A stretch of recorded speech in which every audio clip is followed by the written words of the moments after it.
first speaker is Alan Hassenfeld, and probably many of you already know him. If you don't, you will never forget him. Alan is the director of the Hassenfeld Family Initiative and also the chairman of the Executive Committee of Hasbro. And his speech is on why we're here. Alan has the business acumen, the family values, and the sense of fun that we all want to have. And so whatever I'm going to say, he could say a lot more eloquently. So Alan, take it away.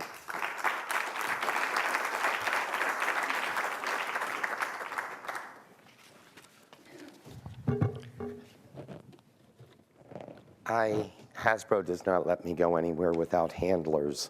My handlers today are Mrs. Potato Head, but they play a little bit later. Scott, if you want to change things, then this is a group that I think would agree. Let's get the guns and let's stop playing with the NRA. You know, it's enough already. Wendy Clear, thank you. Just forgive me, I've been bidding on a virtual baby panda for my virtual zoo with Bitcoins, and I've just won it. That's the world we're beginning to live in.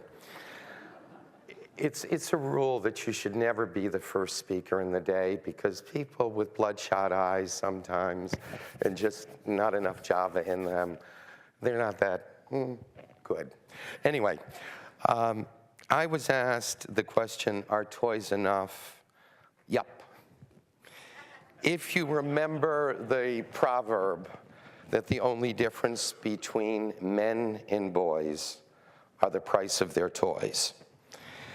And for me, honestly, still being 7 years old, everything is a toy. Whether it's a new cell phone, whether it's a new app, everything in this world for me is in the world of play. With that in mind, let me put the fear of childhood in you. There are only 276 shopping days left to Christmas. What the hell are you doing here? You have wonderful, erudite, sagacious, creative, pickpocketing speakers this morning who will regale you with the age of digital innovation and its effect on the way kids learn.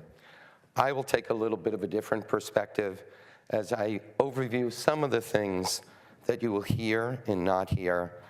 I'll focus on other innovation, not digital.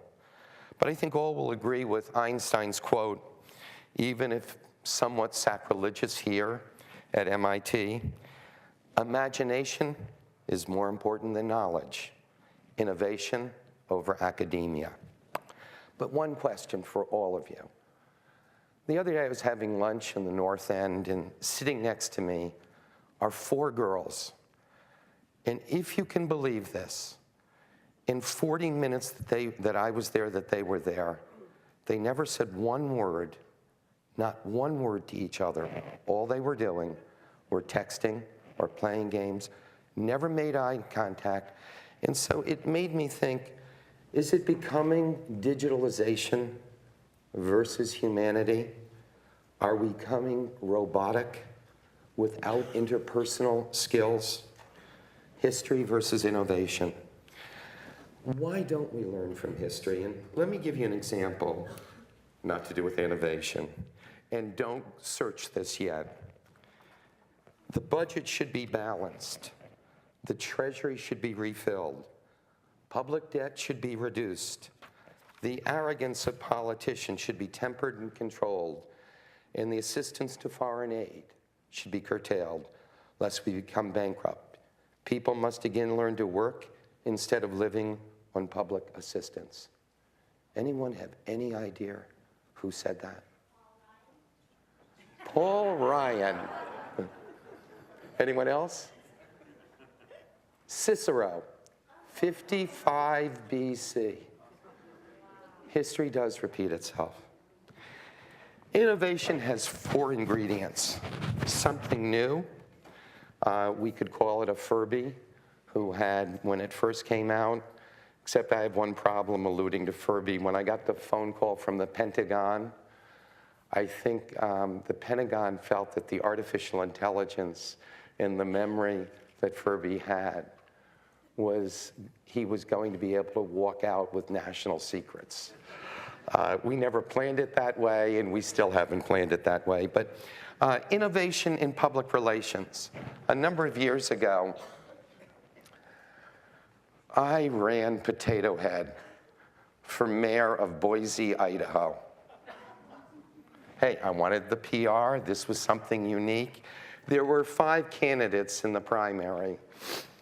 1 week before the election, we got a call that Potato Head was running a strong second, and indications were that with the write-in ballots, Potato Head would become mayor of Boise.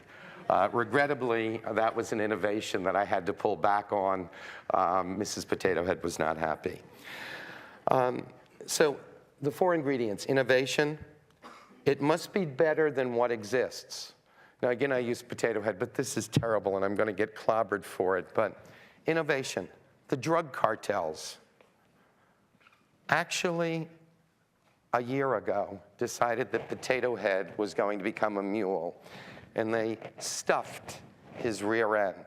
Another type of innovation. There's going to be good innovation. There's going to be bad innovation. Economically viable is the next ingredient. I look at these 2 Potato Head packages. This is the latest one. It's 40% more environmentally friendly than the one next to you that we were selling just a year and a half ago. There is so much innovation going on in environment, in packaging. It's not just the digital world. And obviously, the last ingredient is widespread appeal. And you take a look, and I also will talk in a minute about disruptive innovation. But if you look at Minecraft, I don't know if any of you have ever played Minecraft, versus Lego. Lego realizes that the Achilles heel that they had, Minecraft filled. And why did Lego have? And Lego, by the way, is incredible. But they were engineers, and they had to make it perfect. And by having to make it perfect, they allowed Minecraft to jump over them. And I think one of the great competitors for both Mega and Lego in the future is going to be Minecraft. It's been said that innovation must have powerful champions, where failure is understood and things are run by change agents. Bureaucrats do not have a creative bone in their bodies, and the status quo will reign. As you listen today, always remember there are many different types of innovation. It can be continuous innovation, which is improving a product. Disruptive innovation, the digital camera. Academic innovation, and I use this one because there was just an article in the newspaper the other day about a study that academia did at Oregon State, basically saying, comparing Barbie and Mrs. Potato Head. And if girls played with Mrs. Potato Head, they could do almost any job, where Barbie could only do about 60%, something like that. So I'm proud to say that in a number of years, you will create a Mrs. Potato online fashion doll that is the perfect size and dimensions for a fashion doll. Always also remember there's business innovation, i.e. the cloud, philanthropic innovation. It's something I'm proud of because we were one of the innovators. When you think of companies giving, Hasbro believed in yes giving, in philanthropy, but then it was giving in kind. But the third of the triple threat, which is so important to me, is volunteerism. I think we were one of the first of all companies to give our people 4 hours paid per month to do volunteer work in the community. Established and old school business have to be continually on guard against a startup that will challenge or even replace their business model. Organic innovation remains critical, but companies need to be ready to buy what they cannot build themselves. I think the most important thing that I've heard is time to implementation is shrinking, and so is time, as we all watch, so is time to obsolescence. In closing, let me give you some of my favorite quotes, which might help you innovate. One of my favorites is, aspire to inspire before you expire. If you think you are too small to be effective, you have never been in bed with a mosquito. And the last one before I close is, problems are like ice cream cones. If you do not lick them quickly, things become quite messy. And let me end with just one little poem, maybe, that will help also set the stage.